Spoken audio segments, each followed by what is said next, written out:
Ma femme infidèle m'a envoyé un SMS, je suis coincé au travail. Joyeux 10e anniversaire, chérie. Mais j'étais assis à 2 tables de là, dans le même restaurant. En train de la regarder se pencher au-dessus de la table pour embrasser son patron millionnaire. Au moment même où je me levais pour les confronter, une femme inconnue m'a saisi le bras et a chuchoté « Reste calme. Le vrai spectacle est sur le point de commencer. » Et ce qui s'est passé ensuite a plongé tout le restaurant dans le silence. Je suis Buddy et voici Buddy Saga. L'histoire d'aujourd'hui parle d'un homme blessé par les personnes en qui il avait le plus confiance. Mais toutes les histoires ne se terminent pas dans la douleur. C'est parti. Le message est arrivé à 18h32 le 15 mars 2024. Notre 10e anniversaire de mariage. Je suis coincé au travail. Grosse échéance. Je suis tellement désolé, chérie. Joyeux 10e anniversaire. Je me rattraperai ce week-end. Je t'aime. 3 émojis cœur. Un émoji visage avec un baiser, le raccourci numérique d'une femme qui me mentait depuis 14 mois et qui était devenue si à l'aise avec ça qu'elle pouvait décorer ses mensonges avec de petits cœurs de dessin animé. J'étais assis dans mon camion, sur le parking de Bastian, un restaurant franco-américain sur East Kerry Street, dans le quartier de Choco Bottom à Richmond, portant le costume anthracite que j'avais acheté il y a 3 jours spécialement pour ce soir. Pas chez Nordstrom, pas dans un endroit chic, mais dans une friperie sur Broad Street, parce que les maîtres électriciens n'ont pas les budgets de Nordstrom. Mais le 10e anniversaire de mariage d'un homme n'arrive qu'une fois, et je voulais avoir l'air de le comprendre. J'avais des fleurs sur le siège passager. Des lys stargazés, les préférés de Paige, ceux qu'elle avait portés à notre mariage, ceux que je lui avais fait livrer à son bureau chaque 15 mars pendant 10 ans. Cette année, je les avais cherchés en personne, car je voulais les lui tendre à table, observer son visage, voir si elle me regardait toujours comme quand elle avait 29 ans et moi 32, et que nous nous tenions dans une église de Churchill, nous promettant l'éternité. J'ai relu le message, coincé au travail. J'ai failli rentrer chez moi, failli appeler Knox pour savoir s'il voulait prendre une bière, failli laisser une autre soirée disparaître dans la routine d'un homme dont la femme était toujours occupée, toujours en train de travailler tard, toujours juste hors de portée. Mais j'avais déjà payé la réservation. Un acompte non remboursable de $80, ce qui comptait quand on dirige une petite entreprise de sous-traitance électrique et que $80 sont $80. Alors, je me suis dit que j'allais entrer, prendre un bon dîner seul, boire un verre de quelque chose de cher, et porter un toast à 10 ans de mariage par moi-même. Cette décision, la décision d'entrer dans ce restaurant au lieu de rentrer chez moi, est la raison pour laquelle je vous raconte cette histoire aujourd'hui. Je suis entré chez Bastian à 20h10. L'hôtesse m'a placé à une petite table près du fond, à côté d'une fenêtre donnant sur l'allée, ce qui n'était pas vraiment romantique, mais convenait à un homme mangeant seul pour son anniversaire. J'ai commandé un verre de Beaujolais. J'ai posé les lys sur la chaise vide en face de moi. J'ai pris le menu, puis j'ai levé les yeux à travers le restaurant, partiellement caché derrière un paravent décoratif en bois qui séparait la salle à manger principale d'une section plus intime dans le coin. J'ai vu une robe noire. Pas n'importe quelle robe noire. La robe noire, celle que j'avais achetée à Paige pour Noël il y a 3 mois dans une boutique de Carytown. Celle qu'elle avait essayée dans la chambre à coucher, avec laquelle elle avait fait des pirouettes et dit « Je la garde pour une occasion spéciale ». Elle la portait ce soir, chez Bastian, pour notre anniversaire. L'anniversaire qu'elle était trop occupée pour fêter avec moi. Elle était assise en face d'un homme aux cheveux argentés, bronzé, dans un costume sur mesure qui coûtait probablement plus cher que le remboursement de mon camion. Il se penchait vers elle, sa main posée sur la sienne, sur la nappe blanche. Il y avait du champagne sur la table. 2 verres. Le genre avec les fines tiges que l'on ne voit que dans les endroits où les gens dépensent de l'argent comme de l'eau. Il a dit quelque chose. Elle a ri. Le rire que j'entendais autrefois à travers la cuisine quand je disais quelque chose qui la prenait au dépourvu. Le rire sans retenue. Le vrai. Elle donnait ce rire à quelqu'un d'autre. Et puis elle s'est penchée par-dessus la table et l'a embrassé. Pas un petit baiser. Pas un rapide baiser social. Un vrai baiser. Le genre de baiser qui a une histoire et une intention, et la promesse de ce qui vient après le dîner. Le genre de baiser que je n'avais pas reçu de ma femme depuis des mois. Je ne pouvais plus respirer. Les sons du restaurant, le tintement des verres, les murmures des conversations, le doux jazz des haut-parleurs au plafond.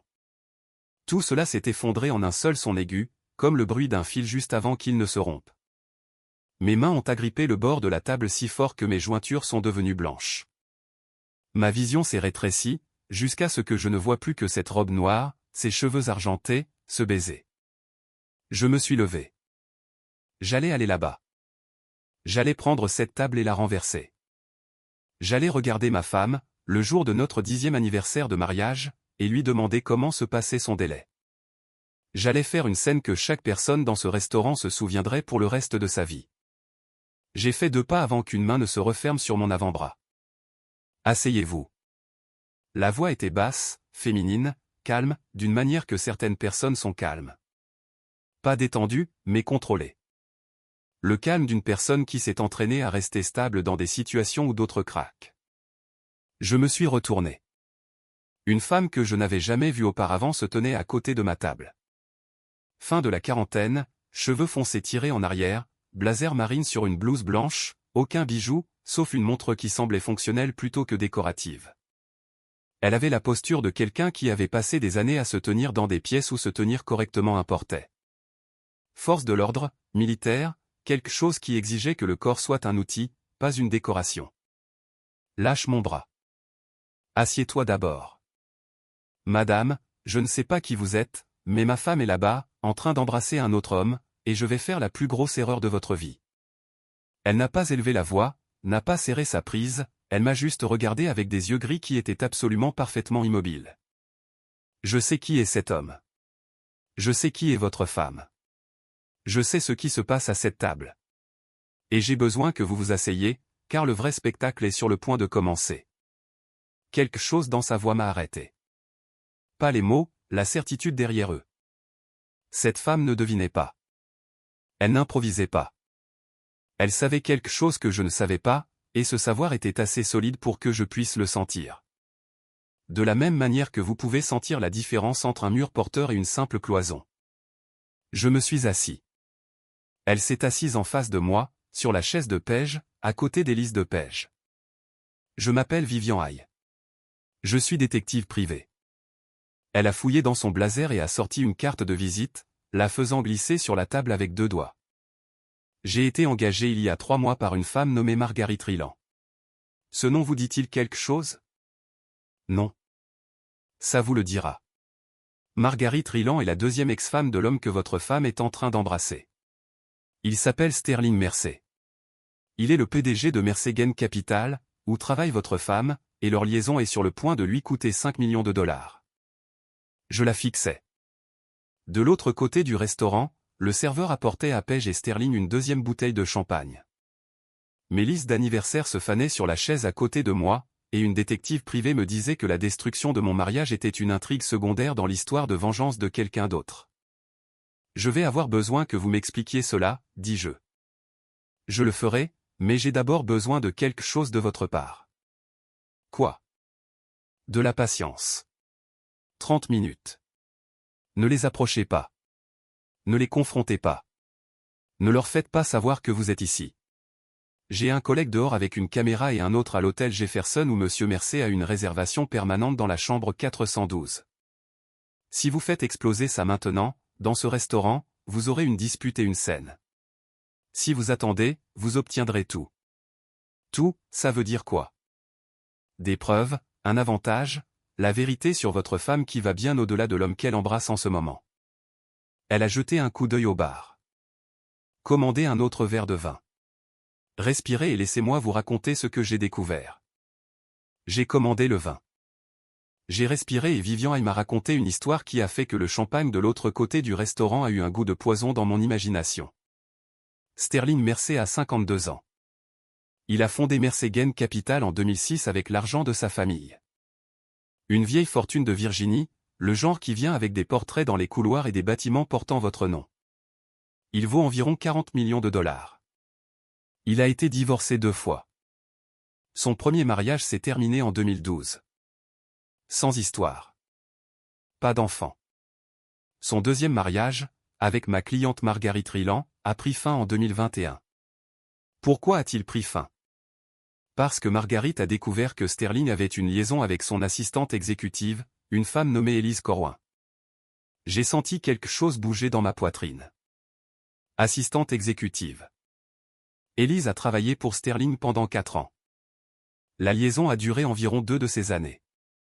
Quand Marguerite l'a découvert, elle a engagé un avocat qui était très, très bon. Le règlement du divorce était de 8 millions de dollars, mais il incluait quelque chose d'inhabituel, une clause de moralité.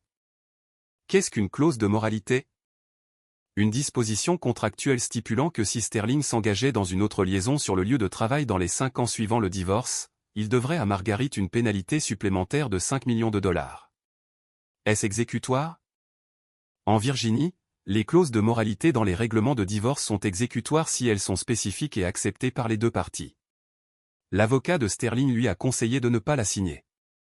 Il l'a signée quand même, car il était assez arrogant pour croire qu'il pouvait se contrôler. Elle a fait une pause. Il ne le pouvait pas. Alors, Paige, votre femme, est l'actuelle assistante exécutive de Sterling Mersey. Elle a commencé chez Mersey Gain en 2018.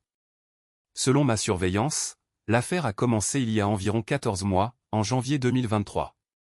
14 mois. J'ai pensé aux 14 derniers mois.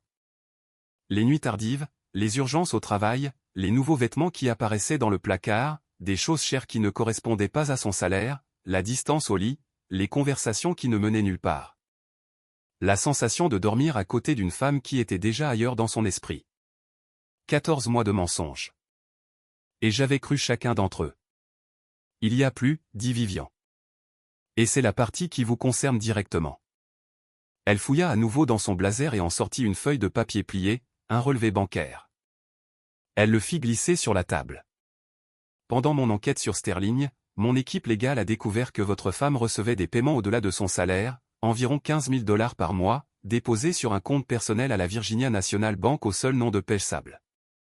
Je regardais le relevé. Numéro de compte, solde, 211 847 $33. Dépôt mensuel, chacun de 15 000 $, provenant d'une entité appelée Mersey Advisory LLC. Qu'est-ce que Mersey Advisory LLC? A. Une société écran enregistrée au nom de Sterling Mersey. Elle n'a pas d'employés, pas de clients, pas d'opération. Son seul but, à ma connaissance, est de verser des paiements à votre femme. 15 000 $ par mois pendant 14 mois, soit environ 210 000 $ au total. J'ai reposé le relevé bancaire, j'ai pris mon verre de vin, je l'ai reposé sans boire. Mes mains faisaient de nouveau cette chose, le tremblement, la perte de contrôle que je n'avais jamais ressenti en 20 ans de travail avec des fils sous tension, des boîtes de jonction et des panneaux qui pouvaient vous tuer si vos mains n'étaient pas stables. Elle m'a caché 210 000 $? Oui. Pendant que nous étions mariés? Oui. En Virginie, cela est soumis à la distribution équitable. La moitié de cet argent vous appartient légalement. Mais plus important encore, la dissimulation d'actifs pendant un mariage est une affaire sérieuse dans les procédures de divorce. Cela détruit la crédibilité. Et dans les litiges de garde, un parent qui a systématiquement trompé son conjoint pendant plus d'1 an n'est pas un parent que le tribunal a tendance à favoriser. J'ai regardé à travers le restaurant. Paige riait de nouveau. Sterling lui remplissait son verre de champagne. Ils avaient l'air heureux. Ils avaient l'air de 2 personnes qui avaient tout compris du monde, qui avaient calculé tous les angles et couvert toutes les bases, et ne laissaient rien au hasard. Ils ne m'avaient pas calculé, assis à 2 tables de là, le jour de notre anniversaire. Et ils n'avaient pas calculé Vivian Hay. Pourquoi me dites-vous cela, ai-je demandé. Votre cliente est Marguerite, l'ex-femme. Qu'est-ce que vous gagnez à m'aider? Vivian m'a regardé directement. Mon travail est de monter un dossier qui déclenche la clause de moralité. Votre femme est la preuve. Sa relation avec Sterling est le déclencheur. Les photographies, les registres d'hôtel, la trace financière, tout cela prouve que Sterling a violé la clause. Marguerite obtient ses 5 millions de $. Et moi? Vous obtenez le bénéfice collatéral. Tout ce que j'ai recueilli sur votre femme, la chronologie de l'affaire, le compte caché, le schéma de tromperie, est à vous d'utiliser dans vos propres procédures de divorce. Je ne suis pas votre enquêteur, mais les preuves se fichent de qui les utilise. C'est légal? Je suis agréé. Mes méthodes sont légales. Mes découvertes sont documentées et admissibles, et je n'ai aucune obligation de garder ce que j'ai découvert du conjoint de la femme que j'ai enquêtée. Elle a fait une pause. Monsieur Sable. J'ai été détective pendant 14 ans avant de devenir détective privé. J'ai vu beaucoup de mariages se terminer. La plupart d'entre eux finissent mal. Cris, vaisselle cassée, scènes dans des restaurants exactement comme celle-ci. Ces fins sont satisfaisantes pendant environ 10 minutes, puis elles se transforment en regret. Elle a fait un signe de tête vers la table du coin. Ce que je vous offre, c'est l'autre genre de fin.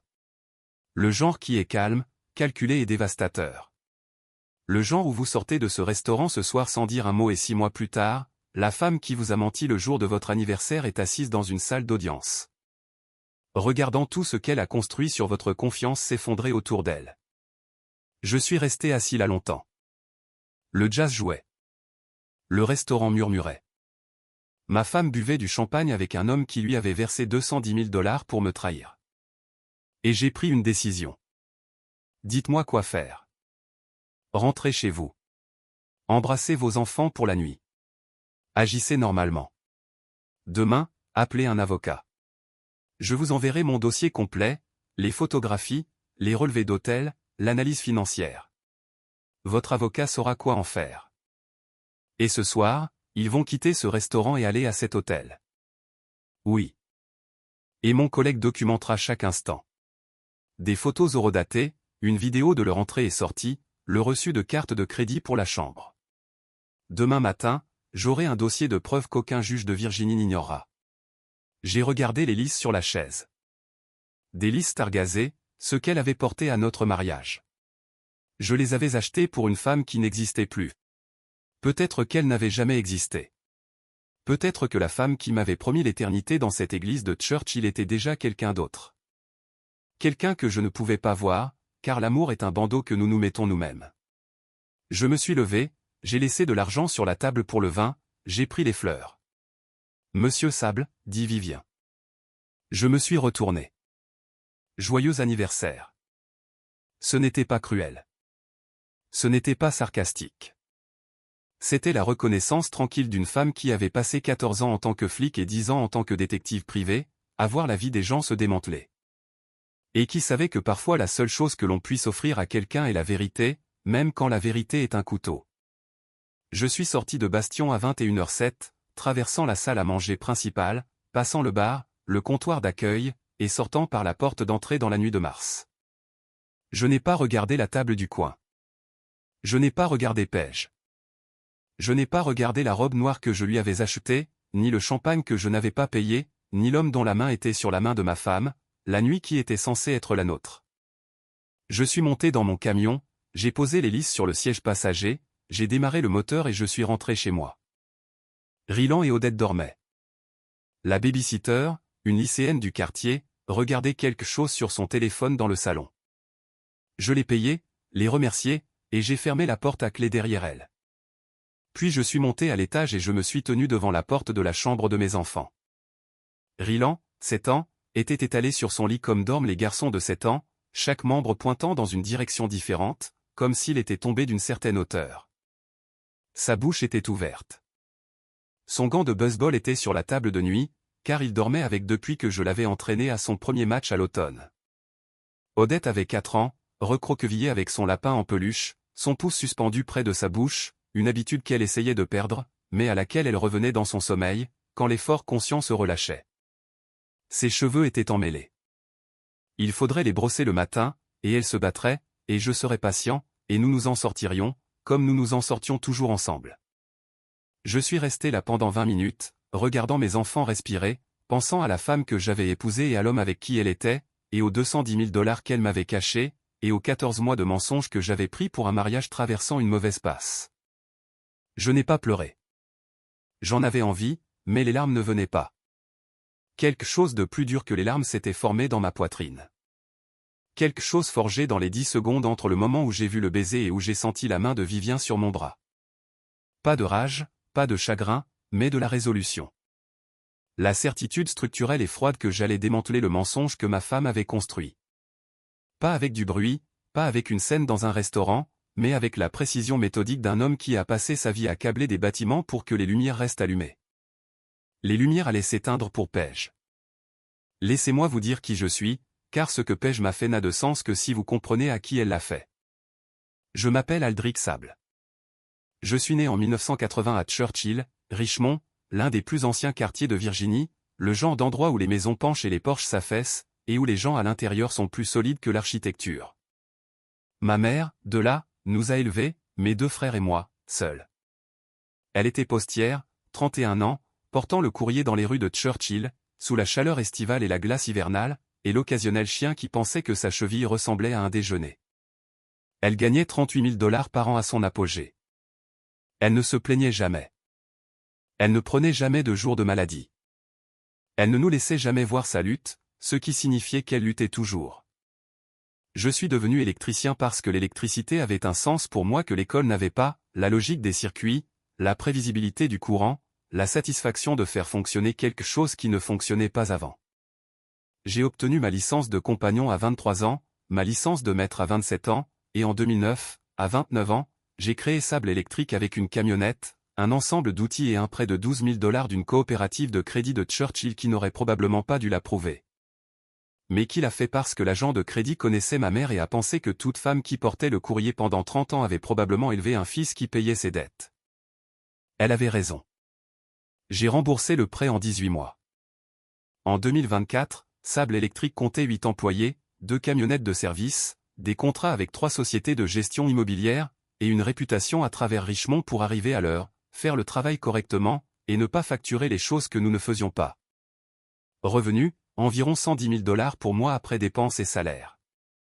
Pas riche, pas pauvre, juste un homme qui a bâti quelque chose d'honnête et l'a fait fonctionner.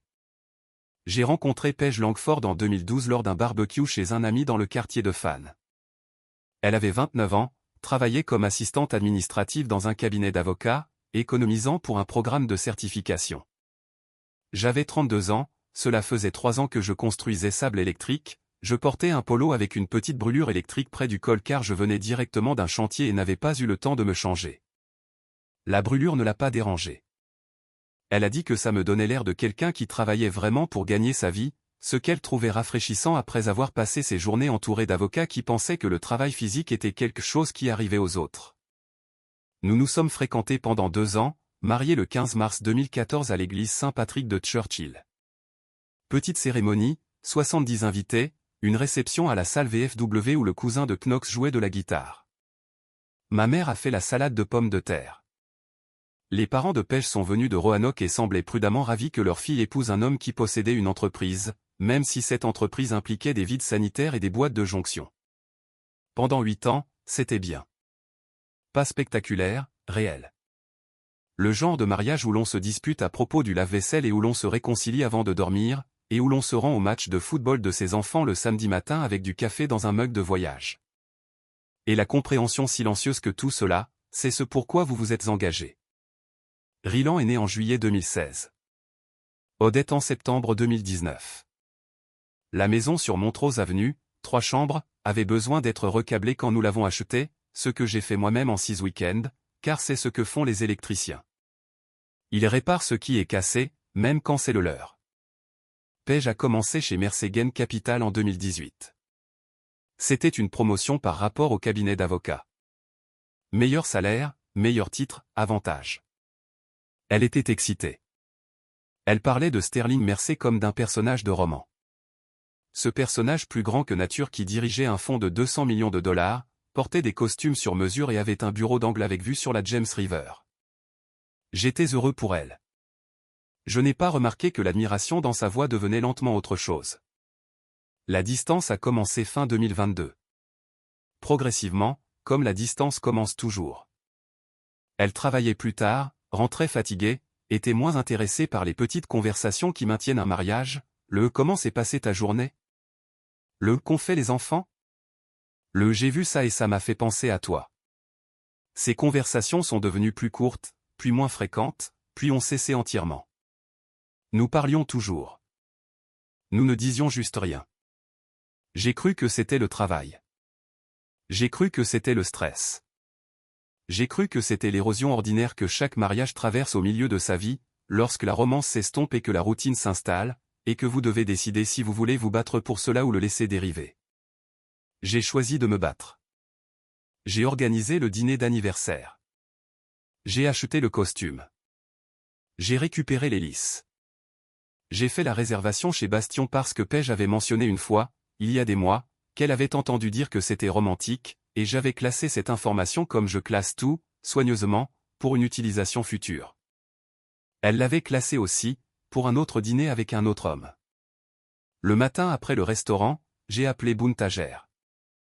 Boone avait 53 ans, avocat spécialisé en divorce, ancien officier de JAG militaire. Son bureau était sur Main Street, dans un bâtiment qui avait été une banque dans les années 1920, ce qui semblait approprié, car le divorce en Virginie est essentiellement un audit financier mené sous contrainte émotionnelle.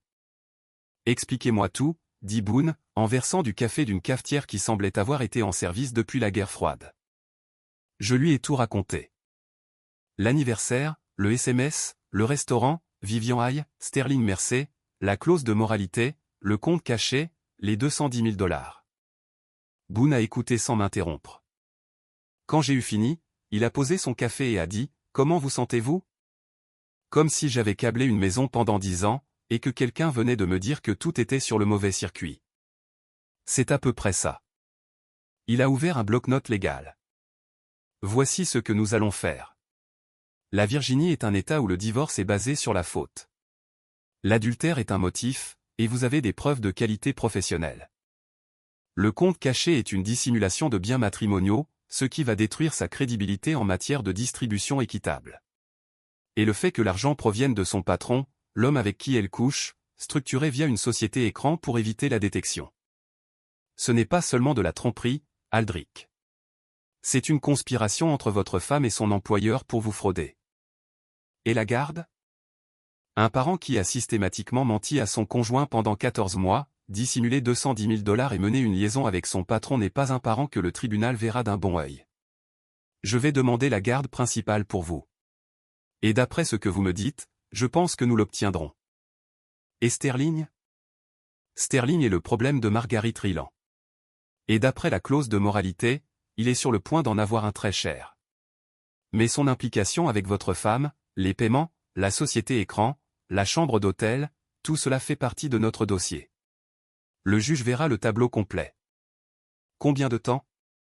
6 mois, peut-être moins si elle est assez intelligente pour transiger. Et Aldrich, oui, vous avez bien fait hier soir, de rester assis au lieu d'aller à cette table. La plupart des hommes auraient tout gâché. Vous ne l'avez pas fait. Cette patience va vous faire gagner ce procès. Je ne me sentais pas patient. J'avais l'impression d'être électrocuté de l'intérieur. C'est ce que la patience ressent quand elle compte. Vivian a remis son dossier de preuve au bureau de Boone la semaine suivante. Il était, comme elle l'avait promis, à toute épreuve. 47 photographies couvrant 3 mois. Des entrées et sorties horodatées de la chambre 412 de l'hôtel Jefferson à 11 reprises distinctes. Reçu de cartes de crédit. Les relevés de comptes bancaires cachés. Des SMS entre Paige et Sterling obtenus par voie légale et la documentation d'Élise Corwin, l'ancienne assistante exécutive, le schéma de Sterling, établi et reproductible. Boone a déposé la demande de divorce le 3 avril 2024. Paige a été signifiée à son bureau chez Mercegain Capital, devant le bureau d'angle de Sterling Mercé avec vue sur la James River. Ce soir-là, elle est rentrée en larmes. Aldrich, qu'est-ce que c'est ? Pourquoi tu fais ça ? J'étais assis à la table de la cuisine. La même table où nous avions pris 10 ans de dîner. La même table où Ryland faisait ses devoirs et Odette dessinait des chevaux. J'avais un verre d'eau devant moi. Rien d'autre. Pas de documents, pas de preuves, pas d'accessoires. Juste moi et la vérité, et la certitude tranquille que j'avais bâti mon dossier de la même manière que je bâtissais tout le reste, soigneusement, correctement, avec le câblage caché derrière les murs où il devait être. Tu sais pourquoi ? C'est parce que j'ai travaillé tard, Aldrich, je t'ai dit que le travail est exigeant. Paige, arrête. Elle s'est arrêtée. J'étais chez Bastion pour notre anniversaire. Je t'ai vu. La couleur lui a fui le visage comme le courant s'échappe d'un circuit quand on coupe un disjoncteur, d'un coup. Complètement. Tu étais. J'ai fait une réservation pour nous pour notre 10e anniversaire et je me suis assis à 2 tables de là et je t'ai regardé embrasser Sterling Mercé, alors que le SMS que tu m'avais envoyé pour dire que tu étais coincé au travail était encore sur mon téléphone. Elle s'est assise, non pas sur une chaise, mais sur le sol, comme si ses jambes avaient cessé de recevoir des signaux de son cerveau. Ce n'est pas ce que tu crois. C'est exactement ce que je crois. 14 mois, 210 000 $ sur un compte caché d'une société écran que ton patron a créé pour te payer. 11 visites à la chambre 412 de l'hôtel Jefferson. 47 photographies, messages textes, reçus de cartes de crédit. J'ai bu une gorgée d'eau. Je sais tout, Paige. Pas parce que je t'ai espionné. Parce que quelqu'un d'autre regardait déjà Sterling, et ils t'ont trouvé dans le cadre. Qui? Qui regardait? Ça n'a pas d'importance. Ce qui compte, c'est que c'est fini. Le mariage, les mensonges, l'argent caché, tout. Elle pleurait maintenant. Les vrais pleurs, pas une performance. Les pleurs d'une personne qui a mené une arnaque pendant 14 mois et qui vient de frapper un mur de plein fouet. Les enfants, Aldrich, s'il te plaît, ne prends pas les enfants. Je ne prends rien qui ne soit pas à moi, mais je ne renonce à rien qui l'est. Je vais rompre avec Sterling. Je vais rompre ce soir.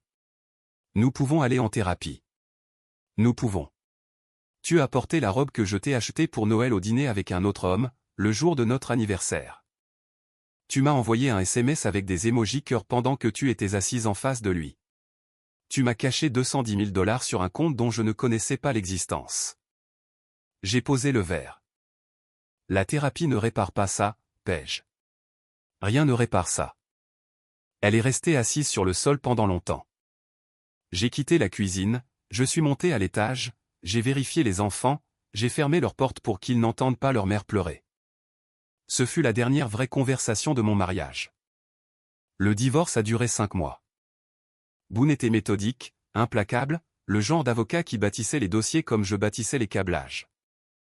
Chaque connexion serrée, chaque jonction sécurisée, rien n'était laissé au hasard. L'avocat de Paige a essayé de se battre. Il a soutenu que le compte caché était l'épargne personnelle de Paige et n'était pas soumise à divulgation. Boone a présenté les registres de Mercer Advisory et LLC montrant que les paiements provenaient de la société écran de Sterling. Le juge n'a pas été impressionné par l'argument de l'épargne personnelle. Il a soutenu que l'affaire n'était pas pertinente pour la garde. Boone a présenté le schéma, 14 mois de tromperie systématique, le compte dissimulé, le message texte envoyé du restaurant le soir de l'anniversaire. Le juge a noté qu'un parent ayant fait preuve d'une capacité de tromperie soutenue était pertinent pour évaluer l'aptitude parentale. Le compte caché de 211 847 $ et 33 cents a été gelé et soumis à une distribution équitable. Paige a perdu la garde principale. Les enfants m'ont été attribués pendant la semaine scolaire. Paige recevait les week-ends en alternance. La maison sur Montrose Avenue m'a été attribuée comme résidence principale pour Ryland et Odette. Le décompte de Sterling Mercer est arrivé séparément, mais simultanément. L'avocat de Marguerite Ryland a déposé une demande d'exécution de la clause de moralité en avril 2024. Les avocats de Sterling se sont battus pendant 3 mois. En juillet, un juge a déclaré la clause exécutoire. Sterling devait 5 millions de $ à Marguerite. Les conséquences ont été immédiates. 3 clients majeurs ont retiré leur argent de Mercegain Capital lorsque le schéma de la liaison est devenu public dans la communauté des affaires de Richmond. Le fonds de Sterling, qui gérait environ 200 millions de $, est tombé à 140 millions de $ en 6 mois. Il n'a pas fait faillite. Les hommes comme Sterling Mercer ne font jamais faillite. Mais il est passé d'un homme respecté à Richmond à un homme toléré, ce qui, pour quelqu'un dont toute l'identité était basée sur le statut, était une sorte de mort. Paige a été licencié de Mercegain. Pas pour la liaison. Cela aurait été une action en justice pour licenciement abusif. Pour restructuration, le genre de restructuration qui arrive quand un PDG doit écarter la personne qui rappelle à tout le monde sa pire décision. Elle n'a reçu aucune indemnité de départ, aucune référence, et l'accord de confidentialité qu'elle a signé en partant lui a assuré qu'elle ne pourrait jamais discuter publiquement des détails de son emploi. Vivian Hay m'a envoyé un rapport final une fois l'affaire Marguerite réglée. Professionnel, approfondi, sans fioritures. En bas, elle avait écrit à la main une note, la patience à payer. J'espère que le prochain chapitre sera meilleur que le précédent. Elle avait raison. Il l'est. Un an s'est écoulé. Nous sommes en mars 2025. L'anniversaire vient de passer. Le 15 mars. Je ne suis pas allé à Bastion. Je n'ai pas acheté de lys. J'ai emmené Rylan et Odette dans une pizzeria de Broad Street. Nous avons mangé des parts de pepperoni et joué à la machine à pince dans le coin jusqu'à ce qu'Odette gagne un pingouin en peluche qu'elle a nommé électrique, parce qu'elle a dit qu'il avait l'air surpris, ce qui est apparemment ce à quoi ressemble l'électricité pour une enfant de 5 ans. Je dirige toujours Sable Électrique. Les affaires sont stables. Nous avons décroché 2 nouveaux contrats cette année. J'ai embauché un 9e employé, un jeune apprenti de Churchill nommé Darius, qui me rappelle moi à 22 ans. Ambitieux mais sans polissage, arrivant tôt avec ses outils organisés et ses questions prêtes. Knox passe le vendredi avec de la bière et des opinions non sollicitées sur tout, de l'alignement de mon camion à ma vie amoureuse, qui est inexistante. Je ne suis pas prêt. Le câblage de ma vie personnelle a besoin d'une inspection complète avant que je ne connecte quoi que ce soit de nouveau. Ma mère, de là, a 69 ans. Elle a pris sa retraite de la poste l'année dernière. Elle vient 2 fois par semaine pour aider avec les enfants, ce qui signifie qu'elle prend entièrement les choses en main, et je reste dans ma propre cuisine comme un invité pendant qu'elle prépare le dîner, donne des conseils de frappeur à Rylan et tresse les cheveux d'Odette. Et fait tout avec la compétence féroce et tranquille d'une femme qui se présente depuis 69 ans et n'a aucune intention d'arrêter. Tu as bien fait, bébé, m'a-t-elle dit le mois dernier. Nous étions sur le porche. Les enfants dormaient. Elle buvait du thé. Je buvais le reste de la bière de Knox. Quelle partie? Tout. Ne pas faire de scène, ne pas crier, ne pas donner à cette femme la satisfaction de te voir t'effondrer en public. Elle m'a regardé. Tu sais qui t'a appris ça? Toi. Moi et le service postal des États-Unis. Pluie, neige, grésil, grêle et conjoints infidèles. Tu continues juste à livrer. Rylan a 8 ans maintenant. Il est en 3e année, joue au baseball, développe une balle courbe que son entraîneur dit prometteuse. Et je dis, attends d'avoir 12 ans pour la balle courbe, sinon tu te détruiras le coude. Il pose des questions sur sa mère. Je lui dis la vérité, par doses adaptées à son âge. Maman et papa ne sont plus ensemble, mais maman t'aime, et tu la verras un week-end sur 2. Odette a 5 ans. Elle a commencé la maternelle en septembre. Elle rentre à la maison avec des projets artistiques et des histoires sur sa nouvelle meilleure amie, une fille nommée Rosario. Et elle se bat toujours avec moi pour le brossage des cheveux chaque matin. Et je suis toujours patient, et nous nous en sortons toujours. Ils sont la raison pour laquelle je me suis assis dans ce restaurant. Ils sont la raison pour laquelle je n'ai pas traversé la salle à manger pour attraper Sterling Mercé par ses revers sur mesure et faire une scène qui aurait donné des munitions à l'avocat de pêche pendant une décennie. Ils sont la raison pour laquelle j'ai écouté une étrangère qui m'a dit d'attendre, et ils sont la raison pour laquelle l'attente en valait la peine. Je suis dans mon camion en ce moment, en route pour un chantier dans le comté de Henrico. Rylan est sur le siège passager parce que c'est un jour de congé pour les professeurs et que je le laisse m'accompagner. Il a son gant de baseball sur les genoux et me pose des questions sur le câblage auquel je réponds avec la patience d'un homme qui sait que l'enseignement n'est qu'une autre forme de construction. Papa, comment sais-tu quel fil va où? Tu lis les plans. Tu suis le code. Et quand les plans ne correspondent pas à la réalité, ce qui arrive plus souvent qu'on ne le pense, tu utilises ton expérience et ton jugement. Et si tu te trompes? Alors les lumières ne s'allument pas, ou pire, quelque chose court-circuite et tu as un problème, alors tu ne te trompes pas. Mais si tu te trompes, alors tu trouves l'erreur. Tu traces le circuit. Tu le répares et tu t'assures que ça ne se reproduise plus. Il a réfléchi un moment à cela, tournant son gant dans ses mains. C'est ce qui s'est passé avec toi et maman? Un mauvais fil. J'ai regardé mon fils, 8 ans, trop jeune pour la vérité, trop intelligent pour un mensonge. Quelque chose comme ça, mon ami. Mais la maison est recablée maintenant, et les lumières sont allumées. Il a hoché la tête, a semblé satisfait, et retourné à son gant. J'ai tourné sur l'autoroute. Le soleil du matin traversait le pare-brise, chaud et doré, le genre de lumière qui fait que Richmond semble avoir été conçu pour être belle. Mon camion sentait le café, le ruban isolant et l'optimisme particulier d'un homme qui a du travail à faire et quelqu'un pour qui le faire. Il y a un an, j'étais assis dans un restaurant, regardant ma femme embrasser un autre homme, le jour de notre anniversaire. J'étais à 2 pas de tout détruire, de faire une scène, de perdre mon avantage, de donner à Paige les munitions dont elle avait besoin pour me dépeindre comme l'instable. Une étrangère m'a attrapé le bras et m'a dit « Reste calme. Le vrai spectacle est sur le point de commencer. » Je suis resté calme. Le spectacle a commencé.